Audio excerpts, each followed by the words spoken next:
Hello, everyone. Welcome to Jump Up Supercast, the only podcast on the internet with 35 teraflops of GPU. I'm Will, and joining me this week, Brandon. Damn, bro, that's a lot of teraflops you got there, man. Looking real thick and shit. Ills. Live from a bunker somewhere in the United States. And Muzamil. That's more than the PS5 and Series X combined. Yeah, dog. Yeah, it is. We're future-proofed. We're 1 weekend now. I'm not being outside. How's everyone been handling it? This is normal for me. I don't know what you guys are talking about. Well, we only got like 3 days of this left, right? Certainly not 3 months. It's over. It is very funny. Obviously, with the whole shutting down of whole cities at this point, right? People got to pass time. Video games, it's a real opportunity for them, you know? Animal Crossing. What's coming out tonight as of this recording will already be out when this is up. Some dog shit game. Okay. Animal Crossing, baby! I'm excited. I'm very That is excited. you could not release a more perfect game for a national or actually worldwide quarantine. You know? Yeah. Hell yeah. I hope your island Hell gets yeah. coronavirus. I hope so. There's a lot of people that are going to be visiting. Then I will be self-isolated in the island and don't have to do anything else. I mean, this has been a heck of a week for video game releases. Is the secret, right? If you just look at a dangle Open Critic page, 3 games that got above around 90s this week. Pretty wild. 3? What was the third game? Well, Doom Persona. is at like 89. Persona. And then, which is the highest of all of them, and then Animal Crossing. Fucking Persona. That should not count as a game. You should dock points for making me play through 80% of that garbage again, quite frankly. You know, it is funny, because obviously we talked about that months ago, right? When Pokemon got rid of the third versions. But it's always a weird thing whenever you're recommending a game like that to people, right? Because like if it's better than the original and you gave the original a 9, then maybe it makes sense to give it a higher score. But most people have probably already played Persona 5 that are going to play it, you know? Weird situation. Yeah. It's one thing with Pokemon, which is like a 20-hour campaign or something with like extra stuff at the end. It would be like, okay, you know, maybe I can do it. But like Persona's like a 100 fucking hour game. Well, it's funny too because Pokemon games the third versions usually review worse. Yes, they almost always get knocked down 10 points, right? But yeah, even though they're usually better games. Here's Persona 5 Royal, fucking even higher than the original. They made it less homophobic. You guys are just jealous. So they increased the score. You guys are just jealous that Mitch picked it and you didn't. Well. Wow. That is a reference to our fantasy league, in case you're wondering. Yeah, well, that game shouldn't even have been eligible for being picked. See, that's why all these guys are sour right now. Yeah, ask me. Other leagues I'm in, it's not eligible. It should be noted. But See? Oh, there we go. Wow. We're not here to be salty. We're Blame here to Heavy. discuss specs. Specs. Let's talk about specs, baby. We're definitely experts. Yeah, we are the people you want to go to. And by that we mean just go to Digital Foundry. They've done videos on both of these things if you want to get the numbers. The nitty is getting gritty. Yeah, those videos are probably more entertaining than watching the Sony one. Well, we'll get to that. Don't worry. But let's get talk about just the general top lines, right? I'm not gonna go over like specifics of everything, like I said, but in general, right? Both these consoles unveiled in the same week. They're gonna get compared to each other. Thank you, GDC. In general, the Series X is stronger than the PS5, excluding one category which Sony talked at length about in their presentation, which is SSD speed in general.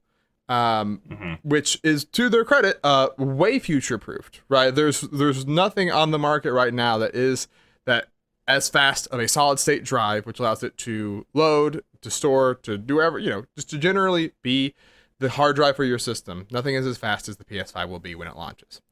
Now, everything else, sort of, they didn't focus on as much because, I mean, you don't talk about the things that you're lesser in, right? Which makes sense.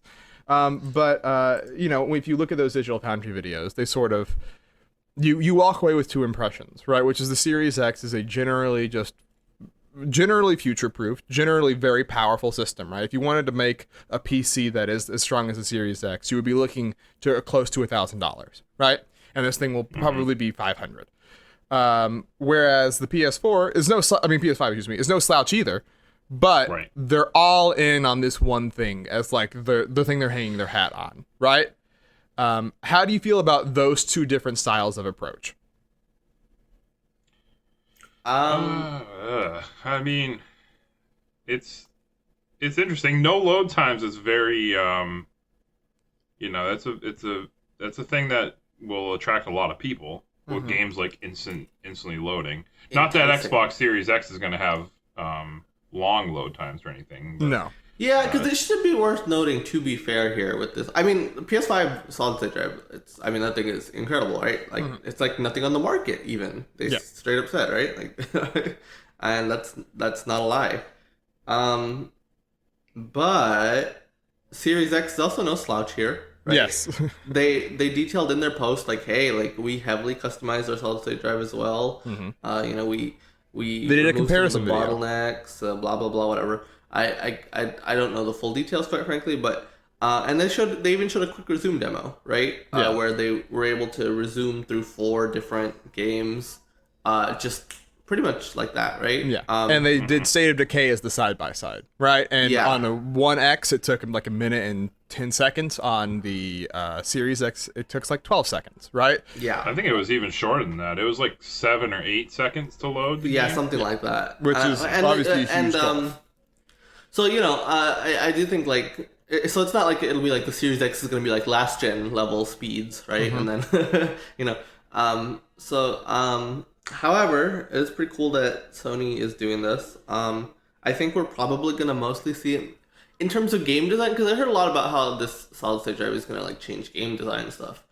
But the reality is, third-party games still have to target Series X. They still have to target PC, In some cases, they'll be targeting last-gen consoles still, right? For a while, yeah.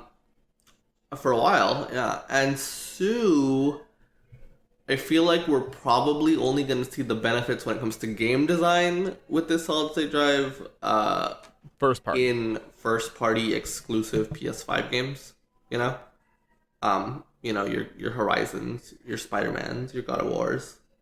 But still, I mean, it's neat nonetheless. Which, I mean, Sony's no stranger to, right? Yeah. I mean, so, like, look at any Sony first-party game. They are the premier. Those games make use of the PS4, PS3, PS2, PS1. Yes, especially PS3, right? Like, yeah. This is sort of a return. There's, like I said, early impressions, so things can change. But there was discussion about how essentially, if you're not using the full speed of the SSD onto the CPU, you can then put some of those resources towards the GPU, right? Which is essentially a way to, I guess, a multi-platform close the gap for the gap between Series X and it, right?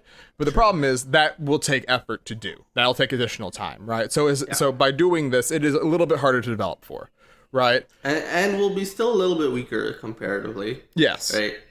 Because it seems like Series X beats it in pretty much every other regard, right? Sure. Your CPU, your GPU, just the bandwidth, it's just everything. Like, Series X is a monster. It really is. So, like, the biggest thing now I'm curious about is, like, now we kind of know the specs difference between these two. Now what's going to be the price difference of these two? Yes. Right? Yeah. Price is a big thing. A lot of people are talking about that. I mean, because it's like, I've seen people saying, like, with the Xbox Series X, the stuff they're putting in it, how are they going to be able to charge anything less than $600? Yeah. Which I maintain that it's going to be $500. That's how much I paid in Xbox All Access. When you take away, there you go. You got the inside scoop. I mean, that's a very fair point, actually. When you take away the Game Pass cost, that's like $300. Like, altogether, it's like $800. You take away the Game Pass, that's like $300. And the rest is $500. So I think it's $500. So it's pretty clear, right? Yeah. But I'm assuming that, and I think general consensus seems to be they're both going to be $500, right?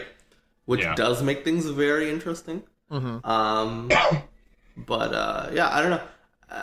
I think it's like I think the stuff they're doing with solid state drive is very cool, but I wonder if it's like kind of weird to just so heavily focus on this one aspect. What?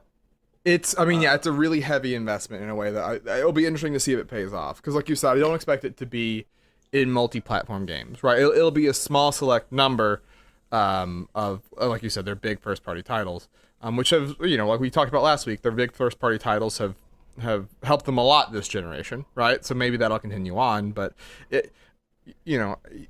I don't know enough to say one way or the other, but I wonder if there's the situation where it's not quite as the cutting edge on that thing, and if it's 400 or 450 instead, if that's a different conversation, right? I'm very curious if this brings it to the same cost as Xbox Series X, right? Because it's sort of, you can then place it almost solely on this one specific thing, because it's the one place where, more expensive parts are needed, basically. Are we at all worried about the proprietary storage for Xbox Series X? Well, I was gonna. So those are we learned two catches, basically one for each, right? Essentially, which, like you said, the one for the Xbox is that because of the nature of how they're doing their custom work on the SSD, you can't just plug in an old style of hard drive, right? Yeah, which sucks. Yeah, and so you're going. You can use old style of hard drives as essentially cold storage, right? Yeah. So you can download stuff to that hard drive, plug it in, and just transfer to your actual 1 terabyte is the size for the X Series X. I hope the UI and the process for like swapping things between your USB hard drive and the solid state drive is like very user friendly, very easy to do, right? Yes, I mean, I hope the ease of too. use will make the huge difference in whether or not. Yeah, because that being cumbersome could be like, oh my god, like why? Yeah, I don't want my 2 terabyte hard drive to be just like a waste, because I have one on my Xbox One X. Yeah. And I want to be able to just use it, and it's fine if it's just cold storage and I just need to swap stuff around. Mm-hmm. But yeah, I don't want it to be like clunky or take forever to do. Yeah, it's still, I guess, better than having to re-download things, right? Sure. So that's at least a benefit, or like reinstalling or whatever. And if you want to just expand that initial thing, like Il says, you have to buy a proprietary expansion, right? Which you just stick into the machine. At launch, it'll be 1 terabyte. Obviously, that'll probably expand with time, but it's additive, so it adds on to that initial 1 terabyte to be 2 terabytes total. Yes, I do like. I mean, I don't like that it's proprietary, but I do like expandable storage. Sure, yeah, of course. But that's been the same my worries is just the cost. That'll be a situation for both, right? Because while the PS5 does have, does not require proprietary stuff, right? But the thing that they did say is it will have to be as fast as the PS5's SSD is, right? And it has to be able to fit inside the console itself, right? And so essentially at launch, Sony basically said, don't buy any things right now. Those things aren't going to be on the market for a while, right? And so essentially that'll be a thing that, like, within the first year of the console, that will also be really expensive, right? Because you're literally buying, I mean, they won't even. Who knows when they'll even exist, right? Yeah. There is nothing on the market, so it has to be certified by Sony. Yes. Right? Wait, what do you mean it has to fit inside the console itself? Well, it has to be an NVMe solid state drive. And so it's not like it's not. So in PS3 and PS4, you could just unscrew the hard drive thing, pop out the hard drive, and stick in a new one, right? A new 2-inch hard drive, 2-inch, 3-inch. I forget which it's more. Doesn't matter. So this has to be an NVMe hard drive. Solid state drive. Quite frankly, I don't know how to explain it to you, so just Google it. NVMe. But essentially it means that there'll be a very limited number of those potential things at launch, right? But with time, those will obviously grow as the rest of the space catches up.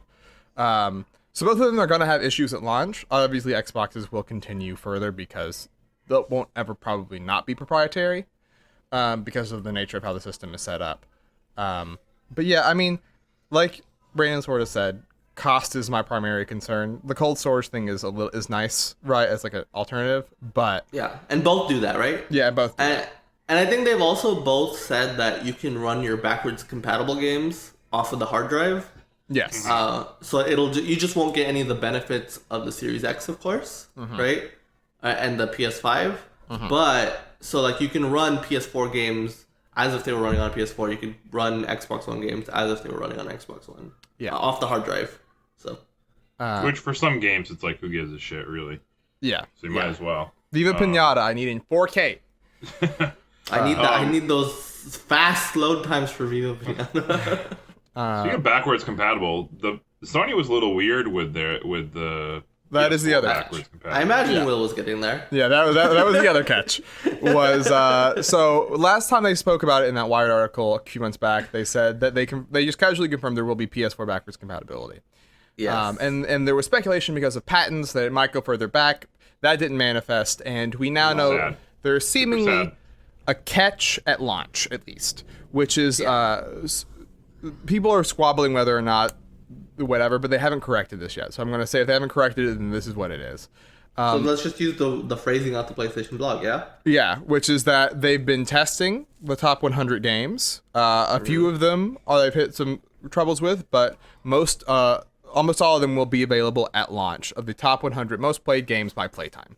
And then they will expand that with time as the console goes on. Which essentially...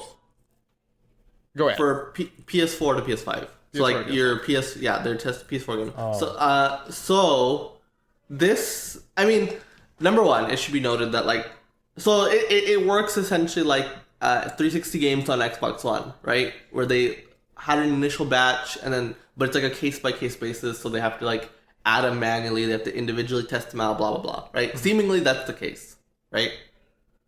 And this kind of sucks because number one, top 100 inherently just get it in your mind right now. A good chunk of that is free to play games.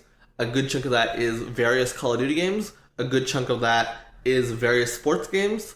A good chunk of that is, your Overwatches, your Rocket Leagues, your popular online games, and then, of course, your Rockstar games, right? So that's going to be a good chunk of the top, because it's top 100 most played, right? There's not even like the best games or whatever. It is which makes sense, right? They would obviously look at the most played games and prioritize those games. But what that does tell me is that a significant chunk of my library will not work at launch, right? And not only that, I am dependent on when Sony will test said individual game for it to get on, and that is a far cry from the Series X, which is doing every single game, every single accessory, everything that works on the Xbox One will work on the Series X on day one, and they work better right out the gate, right?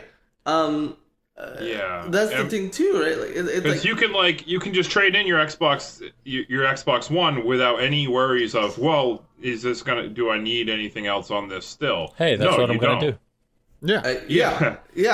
With the PS4, you'd be maybe afraid, like, oh, was one of my favorite games gonna be able to ever gonna be able to play on this? Hopefully yes, but I don't know. But we don't know, and I think not knowing is the even more frustrating part, right? That we don't have, because people are like, oh, obviously it's going to support all of them. Well, sure, 2 days ago it was obvious that all of them were going to work on day one, know? And obviously it's all about sometimes history, right? That's what you pull off of. And I mean, I don't want to hold the guy for things he said 2 years ago now, which is not that far really. But like the new head of Sony is the same guy, not Sony overall, but PlayStation is the guy. Interactive Entertainment. Thank you. Is the guy that said no one uses backwards compatibility, no one cares about it, like 2 years ago, right? Like, I am still personally annoyed at the fact that they announced PS2 on PS4, and then there's like 30 games on there, right? Yep. Like, and it got dropped within 6 months. Like, I don't think this will get dropped within 6 months, but there's no guarantee that it won't, right? And there's, as a person that. A lot of the things that I got a PS4 were games that aren't going to be in the top 100, right? I got it for games like Yakuza 0, games like Nier Automata, games like Persona 5, right? Games that are now, by the way, all on Xbox. And if I had bought them on Xbox, not Persona, I'm sorry. But all those other games are. And if I bought them on Xbox, I know that I could replay them at any time if I bought a Series X, right? So now there's like a weird level of regret with that. That, Will I ever go back to them? There's no guarantee. How weird is that, right? Like you mentioned Yakuza, you mentioned Nier Automata, you mentioned and hell, Kingdom Hearts 3, right? Mm-hmm. These are games that you like your brain just associates with PlayStation, right? Yeah. And yeah, I have 100% confidence all those games are going to work on my Series X the day I buy it, right? I don't know if they're going to work on my PS5. I don't know, and it's like, oh man, for some of those, I mean, I'm glad Yakuza's on Game Pass, right? Because hey, I bought it on PS4, but you know what? Whatever. At least it's on Game Pass, right? Yeah. But like, it's just frustrating as a consumer. And it makes me like, for multi-platform games, right? I'm just like, for the next year, there's still big PS4 or Xbox One games coming out, right? Yeah. And like, it has me significantly questioning, like, do I want to buy it on PS4 or do I buy it on Xbox One where I know it's going to carry over with me next gen? Like it's going to be a factor in my decision, and it's going to be a factor in my decision of buying which box. Because I'm going to be honest, I don't have the money to buy both at launch. Yeah. And so like, sure, I'm going to buy both at some point, right? Okay. Yeah, absolutely. But Good. like, which one am I going to prioritize? And with this backwards compatibility stuff, not to mention anything else like the specs and whatever, and the Game Pass and all that. But just that alone makes me heavily lean towards Series X right now. And I'm not saying this is the case for like, I'm not trying to make a grand statement of this is where the average man is at. No. Right? Sure, because there's plenty of people who won't care at all. Yeah. Yeah. The sad thing, I mean, not sad, depending on how you look at it, but like those top 100 games are probably, 70% of total playtime on all of PS4, right? Yeah, like there's a huge gulf there between that versus some of the games we've been talking about. But on a personal level, like you can have disappointment, right? Because it's the thing you just expected, right? And I guess I want to take a slightly positive spin and say that, like, obviously both consoles launched this generation with no backwards compatibility, period, right? Yeah. And so I think it's wild how much the work the Xbox team has done in particular, right? Like Sony's, I don't want to say that they're like lazy or anything, right? Like clearly this takes work and they made a conscious decision to actually try to work on backwards compatibility. But just Xbox invested years ago and they are wildly ahead of the curve on this, right? I mean, they're better than anyone in the world at this, Yes.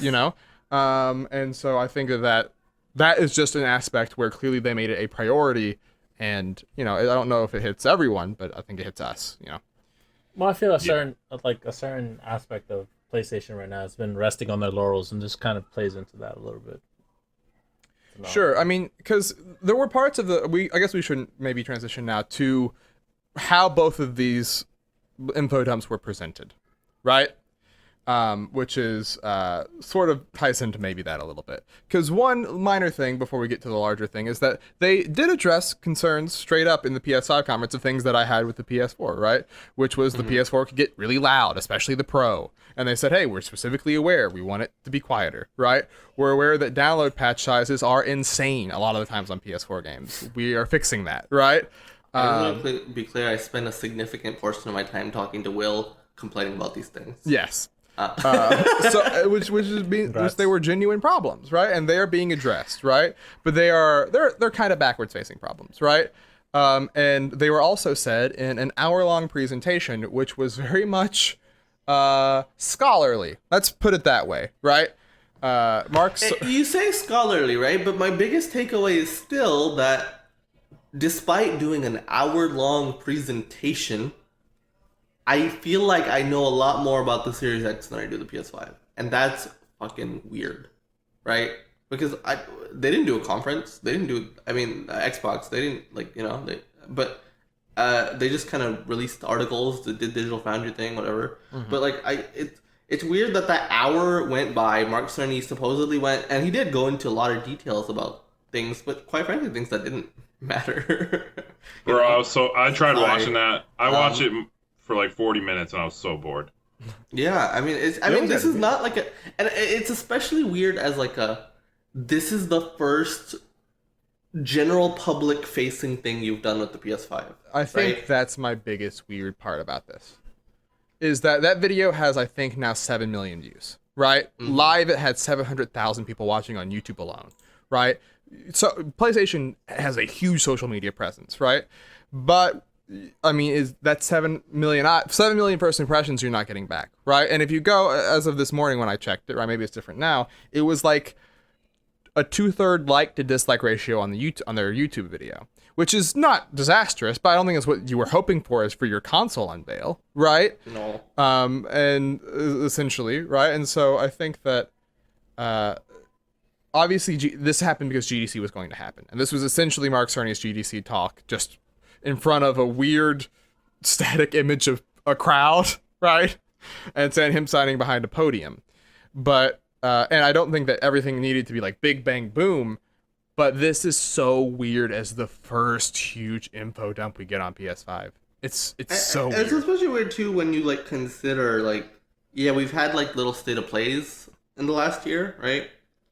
But like, this is I mean, people, we can be honest, right? Like the last big conference they did was E3 2018, right? Yeah. True. That's almost 2 years now, you know?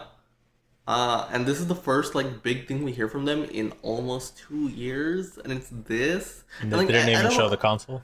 And that's the way they do, right? They didn't show the console, they didn't show the controller, and like at the end of the day, I don't particularly care that much because it's gonna be a black box, right? The controller is probably just gonna look very similar to a DualShock 4, right? Still, it's like stuff you want to see. It's like exciting. But I was gonna say, but it is weird to do this 1 hour long deep dive and not get any of that, and not even get, because like, you know, Cerny mentioned, Spider-Man has 1 second load times or whatever he said. I'm paraphrasing very badly. Yeah. But whatever.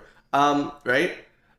Okay, why don't we at least see a tech demo of that? Like, that's, you're not really showing a new game, so it's fine, right? You can show the, like, if you're gonna talk about these tech demos, why not like give me a visual, right? Show me. What? Don't just tell me, because Microsoft. Right. I'm gonna go back to the Series X, and I hate to keep doing this comparing to the Series X thing, right? But they are direct competitors, right? They are two very similar boxes that are both launching for similar price points in a similar time frame, you know, and will play largely the same games, you know. Yeah.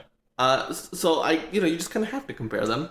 Right? Do you think their lackluster presentation was solely because of coronavirus, or do you think this was mostly what they were going to do in GDC? I mean, I think this is what they were going to do regardless, but I think, to give them credit here, this was a GDC talk, right? GDC got canceled, and they just went ahead with the talk they were going to do anyway. They just decided to... Yeah, because this is part of their messaging to developers, too, right? Yeah. And normally when you want to watch GDC conferences, you have to pay for, like, access to GDC talks, right? Yeah. And so this was not going to be a thing that was going to be seen by 6 million people, right? No. But you know, but also you had time to adapt. GDC got canceled 3 weeks ago. You know, like it was not a short amount of time. No. No. And so they had time to be like, okay, if we're gonna do this publicly, okay, well let's, make a presentation that makes spruce it up a bit, make it exciting for people to watch. People want to sit there for an hour and watch this for. And it still could have been like a Mark Cerny type, like, deep dive into the system, right? Yeah. Again, the fact that it was just, it was just his words. If we just saw some tech demos, like that, just that alone, I think would have, oh wow, I can see what he means by how crazy the PS5 is. You know? If only they announced NAC 3. That would have been it. Would have saved Yeah, and then the Series X, they did. We saw tech demos. We saw a suspended resume tech demo. We saw one more that I forgot. The State of Decay time thing. Yeah. Yeah. So the demoing the load times, right? Show me that. Like, I want to see that. And so I think that's my main gripe with it. Yeah. But overall, it's just such a weird, this is the first thing we see from PS5. Yeah, and I don't think that long term it'll have any detrimental effect to PlayStation, right? No, not at all. No. But I think it's a weird. It's been a weird week. It's been a weird in general. The world has had a weird week, right? But this was just another layer on top of it. I sort of just larger takeaways from what we now have a much fuller picture of both of these consoles, right? We don't have the entire picture, but Xbox, we should mention, did show their controller. It looks, more like a smaller version of the Xbox One controller, right? It's supposed to be better fit for people with smaller hands. Shout out to Muzamil. Can I slightly complain though? Okay. Never happy. I know, I never am. Series X is very much focused on this is a traditional video game box, and we're just gonna make the best traditional video game box, and that's fine. But the controller just being the same is like, I mean, it's fine. You're but just I would've complaining liked- about gyro. That's what I was gonna say. I would have liked Oh my god. gyro because Could you just say that instead of the controller being the same? Because you keep complaining about that. I about was fucking- getting there. Let me get there. Gotta okay, get a God. preamble every time he speaks. Yes. Oh my God. That's how I speak. Okay. Speaks in paragraphs. But yeah, I would have liked gyro in this thing. I would. I think that, especially because I want to use because now the PS5 and Xbox, the PlayStation Xbox controllers go beyond just like using them for the console, right? They work as PC controllers, right? And a lot of people buy them for that reason. And I don't want to use this thing for my PC if it doesn't have gyro. It's as simple as that. What the fuck PC games are you using that fucking have gyro on it? You can make anything on PC have gyro. It's the beauty of fucking PC. The beauty of Just use your goddamn Switch Pro controller then. I don't know what Just the learn fuck how to you fucking bro. use thumbsticks, you fucking lazy bastard. I like Jesus how the Christ. Xbox controller feels in my hand. Okay. I mean, And yeah, I the would Xbox like- controller is great, but So if they could make it the perfect controller, I'd be very happy. But they refuse to do that. Okay. So fine. It's Fine. You got rubber grips, dumb. you got little grip bumps on the triggers now. I don't know what else you want. The D-pad looks cool. Are you D-pad happy? looks- let yeah. me be positive. Okay, the D-pad looks cool. D-pad does look cool. Yeah. The little bumps look nice. Yeah. I think that's a really good positive now that I think about it, because the LB/RB buttons on Xbox One Oh, controllers, they're trash. yeah, they're Very not click- comfortable to press. I don't like pressing them. Yeah. So hopefully these little bumpy grips make them better. They Yeah. were better on Xbox 360, by the way, those buttons. But I do think it's interesting, right? Because sort of, well, obviously we know a lot about Series X. We now know all the technical side of PS5, and we have been told for months, I'm gonna do the impossible. I'm gonna call out Jason Schreier. Wow. Wow. Friendship is over. My new best friend is what's his name? The guy from Windows, whatever, Central. Brad Sam. Brad Sams. But he said for a long time these consoles are going to be essentially the same in terms of tech, right? They're going to be essentially the same, and they're actually pretty different. There is two different visions for these consoles in a way that I'm actually excited for, right? I don't know how it'll play out. Power traditionally does not determine success, right? The Xbox is more powerful than the PS2. GameCube was too. PS2 kills it, right? Wii kills it. PS4, first time in the most powerful system, also did the best. Wait, the Wii didn't win that generation. Well, even in the 360. I mean, the Wii did up Okay. until like literally the last minute. No, right? no, it overall did. The 360 did not catch up to it worldwide. Just to be clear. You sure? It caught up to it in America. It passed in America. So the Xbox 360 is the best-selling system in the need to see United it. States of America. need But that to does, see it numbers is on not that. the case Gonna worldwide. need to see numbers on that. Well, either way, but neither of them are as strong as the PS3. And so, this will be a thing that obviously does matter to a group of people, but obviously content is king. Games will matter, and those are the things we still have to see.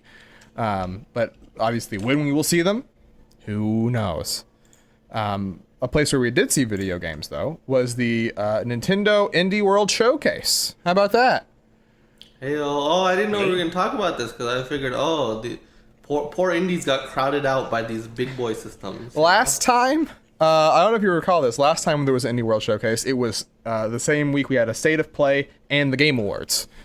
So, And just the way that interestingly enough, that one was more interesting than this one. well, Hey, once again. I did not like many of the games in this one. is there any that you did want to shout out? Fuck. What was the last game they showed? Exit the Gungeon. Exit the gun. Exit the Exit the Gungeon. Gungeon. Yeah, I bought that instantly. I was gonna it buy was it huge. initially, and then I saw the icon on the home screen. And Shut up, you nerd. Jesus Christ. Oh my So God. annoying. There was, was it Seasons of Mara? Help me out here, my friend. Muzamil, you probably remember. Summer of Mara. Summer of Mara. It was a specific season. Summer of Mara. They pitched it as what if, and it was Wind Waker, but instead of using a sword, you just farmed, which is bait for me. There, you can't make a better bait. Oh for yeah, Will. the farming game. Yeah. There's a nothing. game. You fucking would get excited about that game. He's a fucking farmer in real I'm life. a farmer. I'm a farmer, and I would like to be on a boat. Those are my two desires in the world. Spearfarer, it's coming. It is. Oh, baby. But yeah, so I mean, I was super into that. Baldo looked kind of cool, I guess. Yeah. Yeah, it had a very Ni no Kuni and I guess therefore Ghibli style aesthetic, Yeah. right? Which is very neat. I wouldn't expect a game called Baldo to look like that. But Yeah. do you think it's just called Baldo because the guy is bald? Yes. Yes. Oh, now okay, I'm into it now. Yeah, Brandon exactly now what is. There's Speaking my language. by the way, 2-person team. Pretty wild. Oh, really? I didn't Wow. catch that actually. Wow, Looked that's pretty really good cool. for that. That game I started with, Blue Fire, looked kind of neat. Mm-hmm. Don't see a lot of 3D platformer indie games a lot of the time, so Not this game the, looks pretty cool. No And Man's it Sky. seemed to focus. No, No, that's a different not game. a different game. It's the game they opened with, and it had a lot of people were calling it 3D Hollow Knight, which I don't exactly get, but I haven't played know Hollow about Knight, I that. guess. So like, I don't know. But I did like that. Like, hey, we don't get that many 3D platformers that focus on like platforming, you know? Oh, that So, game. And so, hey, if they pull it off, I'm pretty excited for that. Like that's very much in my alley. I actually liked a lot of games in this showcase, to be honest Yeah, with you. the last Campfire looked pretty neat too. Last Great Campfire. trailer. Yep, that's Yep. so that's the game made by the No Man's Sky guys. Yeah. That game looks. I don't know. I'm really super into that game. I feel like that should have maybe been the opening, you know. Yeah. But Or- because I think that's a bigger deal. But whatever. Yeah, well, who knows? I Am Dead I was into primarily because as a kid I went to my cousin's house and he had Hunting starring Poltergeist, which I don't know if he remembers the SNES. But the idea of being a ghost and like messing with stuff, and also as featured in a game very high on the list, you know, Ghost Trick and Geist. You On the know, list. the guy's not high on the list, but Ghost Trick is high on the list. I'm very into like ghost solving mystery through manipulating objects kind of games, and it seemed cute. But yeah, so that, Pixel Junk Eden's getting a sequel. You know, that's it's been 10 years. That's why. Yeah, and I even- loved Pixel Junk Eden. You know, on the PS3, I loved that game, and so that very cool that that's getting a sequel to this on the Switch. And then I also this was just in the little sizzle reel they did at the end, but like Dicey Dungeons, that game looks. So, I mean, I've just heard so many good things about Dicey Dungeons. I just really want to play that on Switch. You know? Yeah.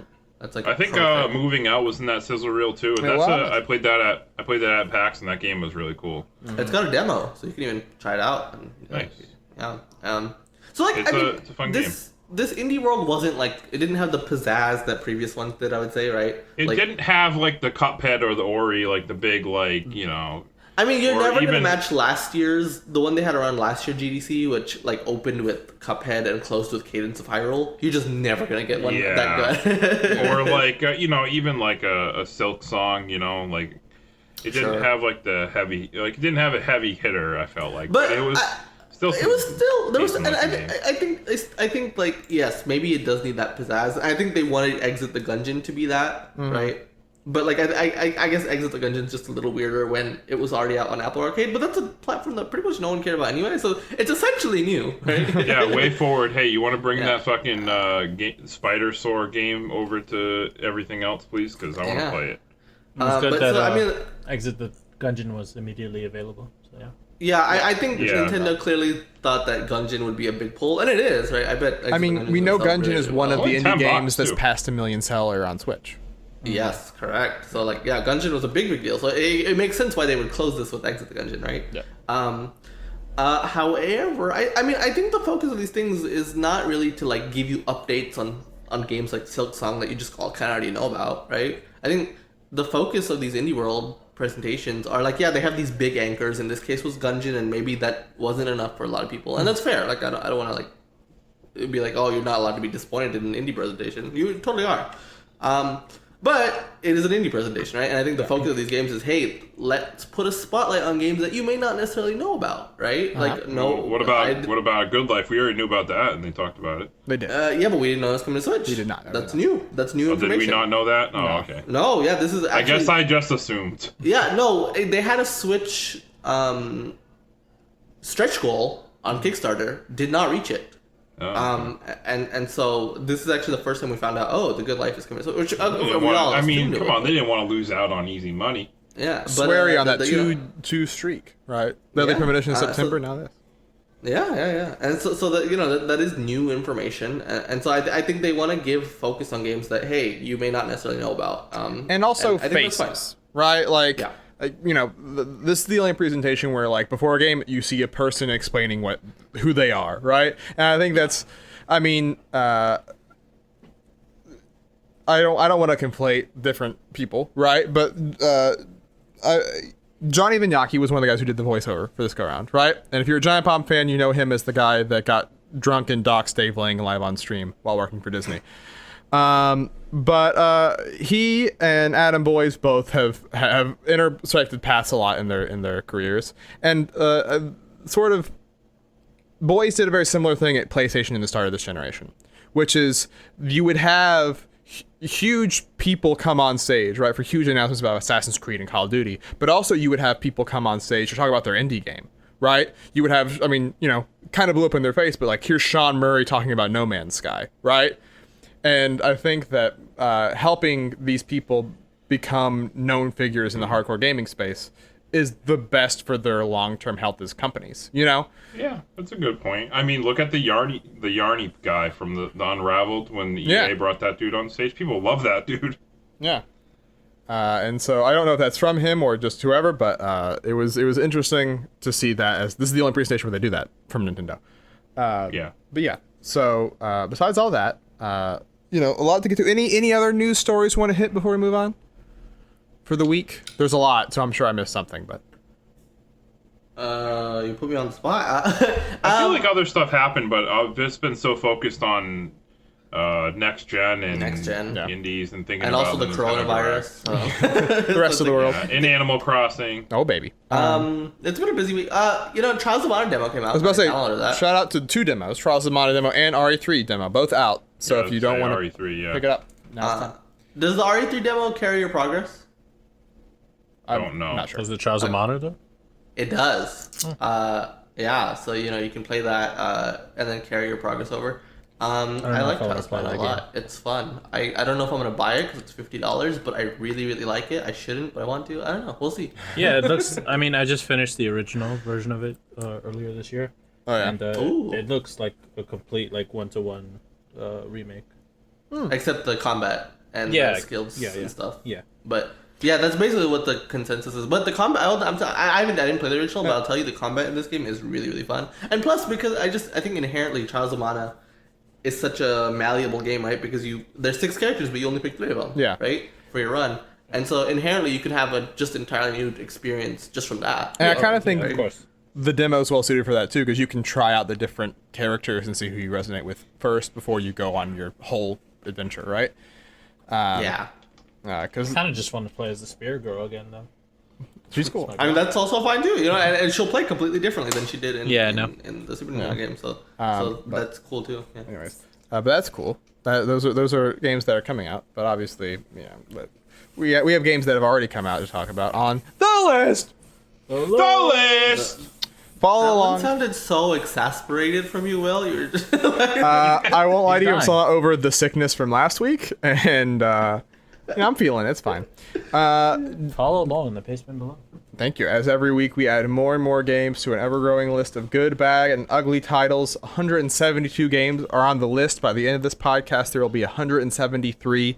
The man to bring that game will be Brandon. Hey. Right. Well, last time we added Thank you. a game Grand to the Theft list. Auto 4.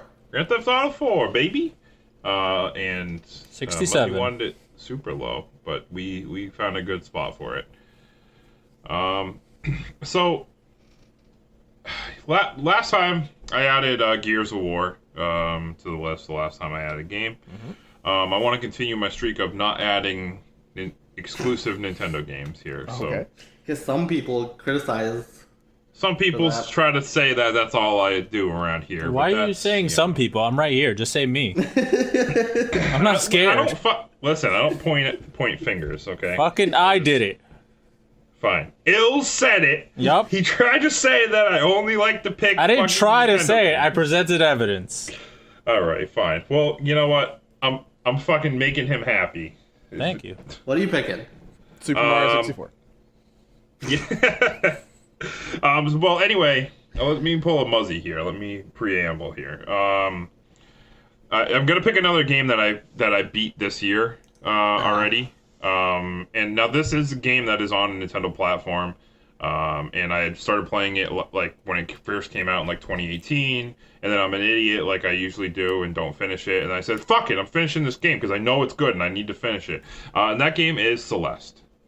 Okay. All right.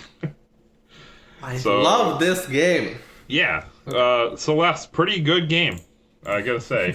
Got around to beating it. Yeah, very good. Not even just pretty good. It's a very good game. Beat it this year, and I really liked it.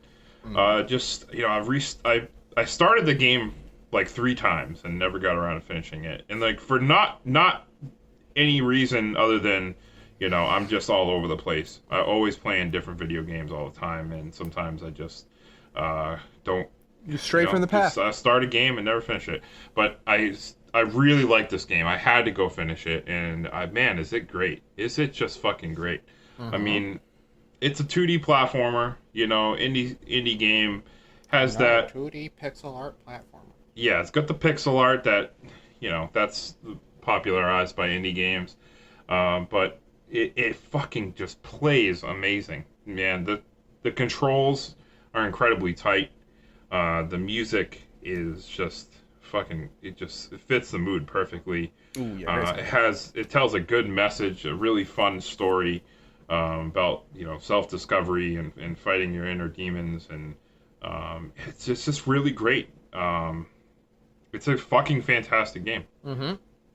Well, it's not just the message; it's like the presentation of it too. Like when you see your darker side, and like she's breaking through the text bubbles because you're trying to ignore her. It's like really, really cool. Because like I've seen some people clown on Celeste, be like, the mountain is depression. It's, come on, right? Like what a deep metaphor, right? Making fun of it. But I think it's neat how it uses the medium of video games, right? In specific, right? Like, I mean, when you're running from your problems, you're quite literally running from your problems, right? Like that. In that way, you're getting better and better at it as the game goes on, and I think that's a fun thematic tying in to sort of where the character of Madeline is at mentally, right? And the fact that you can only reach the summit of the mountain by accepting, the bad parts of yourself and gaining that extra, ability. Yeah, which manifests in like literally she's more effective in the game, right? Like that's it's that stuff is very neat about it. As well as and not only is it designed. It's doing a lot of cool things to tell that message, but like it's doing it through really tight and well refined gameplay. Yeah. I mean, like, this game just plays really good. It's a lot of it reminds me of Super Meat Boy, right? Sure. Yes. Where you're gonna die, you're gonna die and die and die, and you're gonna die a lot. those B-sides, the C-sides. Yeah. But the game is forgiving where, there's no live counter. Mm-hmm. You die, the game kind of tracks your deaths as like a little funsy, to show you how far you've come. But, it's just instant. It's instantaneous. You die, you come back to life. There's no load screen, there's no, it's just like, you just instantly come back. And that makes the dying, just, it's not a big deal. And you stay on that screen. Like, the game has like different screens, basically. Once you get to the next screen, you're good. Yeah. If you die, you start at that same screen, and it's very forgiving in that way. So while it is very difficult, and you're going to have a lot of really high platforming challenges, but the game's very nice in that, and you don't feel cheated ever. When you die, and there's always a very fun, logical way to get through every single situation, and it just oh man, if the game controlled bad, this would be like a shitty game. Oh, it'd be a disaster, right? Yeah, but it's not. The controller's so tight, the abilities you have to move around. Just it feels so good. And as the levels go on, each chapter introduces new mechanics and stuff that you play along with, and they're always building on them, and it's just so good. Level design wise too, it's fantastic.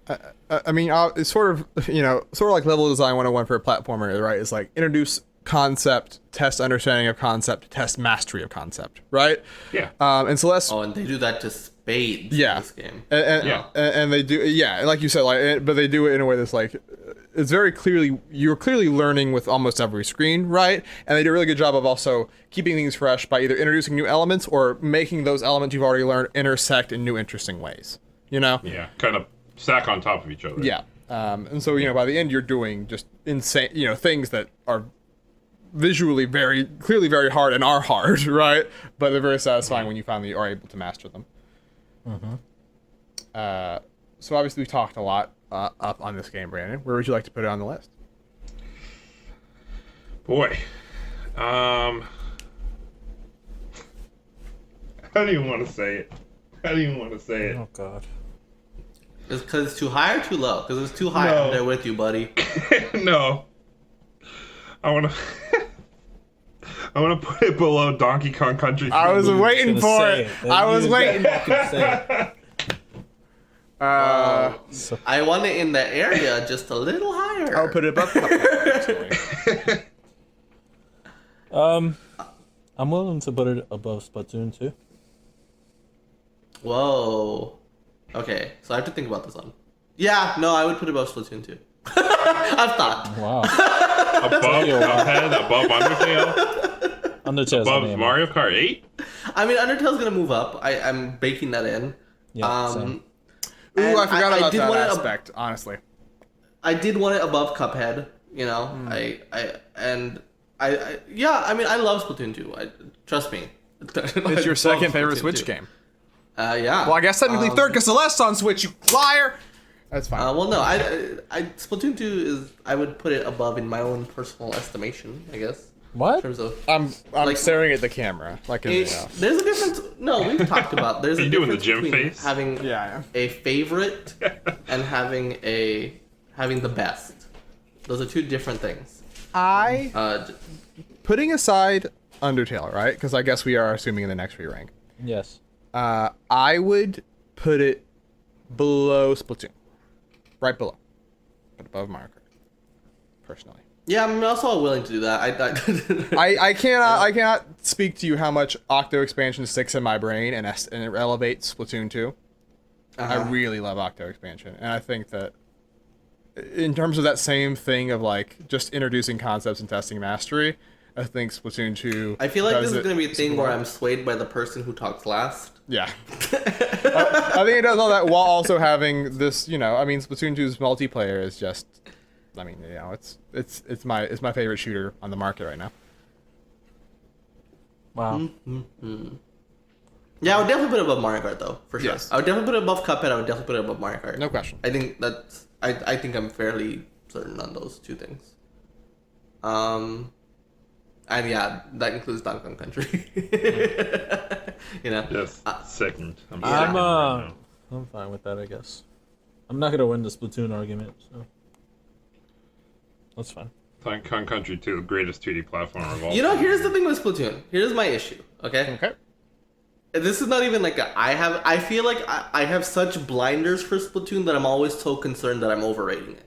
You feel me? Yeah, I mean, well, it's hard, right? Because I get where you're gonna take those blinders off, bud. Take your favorite game, and you love that game. Like that's why I'm not putting it above Donkey Kong Country 2. Wow. It's two different approaches manifested here. I mean, I forgot I didn't even mention Salmon Run. Good lord. Yeah, I'm pretty confident with Splatoon. Yeah. Okay. Yeah. Okay. I just needed that. I'm creating permission structure for you to do it. Yeah. Yeah, I mean, Splatoon 2, yeah. If anything, should maybe be up a little bit higher.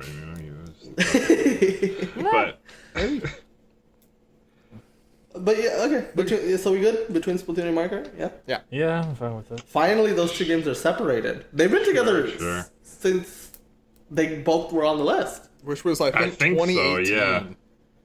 It was like summer 2018. This is the first time they've ever been separated. That's crazy. Yeah. Wow. Pretty wild. I remember because I listened back to the Mario Kart 8 discussion while I was like mowing grass in the middle of the summer and getting mad again at the argument. It's fun to listen back on because I'll forget them, and then I feel like I need to go back and listen to every single one just to have more fuel to the fire, for me. Yeah. For You're gonna make sure you have a lot of spite built in every time you come into the list. Yeah, exactly. Well, at least before the re-ranks, right? Re-listen to everything. Come with ammo. I'm making that a way list, you can find right? contradictions when people say stupid shit. Yeah. But there it is. Number 22 on the list. Celeste. What a video game. That is the list. That is the podcast for this week. I want to thank you all for listening. Does anyone want the final phrase before I get into Me. Not a huge shocker there, I would phrase it as. Disgust. So Wamu's clearly already is prepared. But if you enjoyed this podcast, then we would appreciate it if you would subscribe to us on your podcast service of choice, that being SoundCloud, Apple Podcasts, whatever you're on, except for Spotify. Sorry. You can listen to us there every week on Monday whenever we upload this podcast, and every other Thursday when we do the Jump Up Supercast Game Club. Zelda 2, The Adventure of Link, is up right now for you to listen to. For a series that we all love. There's a lot of bad in that one video game, so take a listen. Besides all of that, of course, you can follow us on twitter.com/jumpupsupercast, where we tweet every time episodes go live, and also sometimes when we stream on Twitch. Who knows, when we're trapped in our homes, we might stream more.